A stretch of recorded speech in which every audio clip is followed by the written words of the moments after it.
ರಕ್ಷಾಬಂಧನ. ಈ ಹಬ್ಬದ ದಿನ ಸಹೋದರಿಯರೆಲ್ಲ ತನ್ನ ಅಣ್ಣನಿಗೆ ರಾಖಿ ಕಟ್ಟಿ ಅವನಿಗೆ ಒಳ್ಳೆಯದಾಗಲಿ ಅಂತ ಹಾರೈಸ್ತಾರೆ.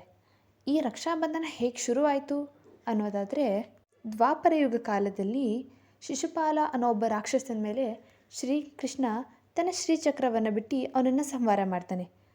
ಆಗ ದ್ರೌಪದಿ ಶ್ರೀಕೃಷ್ಣನ ಕೈಯಲ್ಲಿ ರಥ ಸುರಿಯೋದನ್ನು ನೋಡಿ ತನ್ನ ಸೀರೆಯ ಸೆರಗನ್ನು ಹರಿದು ಕೃಷ್ಣನ ಕೈಗೆ ಕಟ್ತಾಳೆ.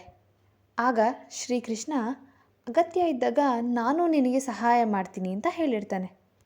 ಇನ್ನು ಪಾಂಡವರು ಪಗಡೆ ಆಟದಲ್ಲಿ ಸೋತಾಗ ದ್ರೌಪದಿಯ ವಸ್ತ್ರಾಪರಣ ಮಾಡಬೇಕಾದ್ರೆ ಕಾಪಾಡು ಶ್ರೀಕೃಷ್ಣ ಅಂತ ದ್ರೌಪದಿ ಬೇಡ್ಕೋತಾಳೆ.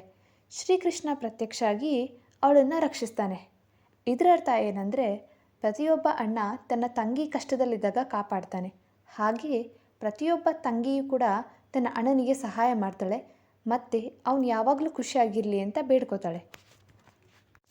ಈ ಅಣ್ಣ ತಂಗಿಯ ಬಾಂಧವ್ಯದ ಹಬ್ಬನೇ ರಕ್ಷಾಬಂಧನ.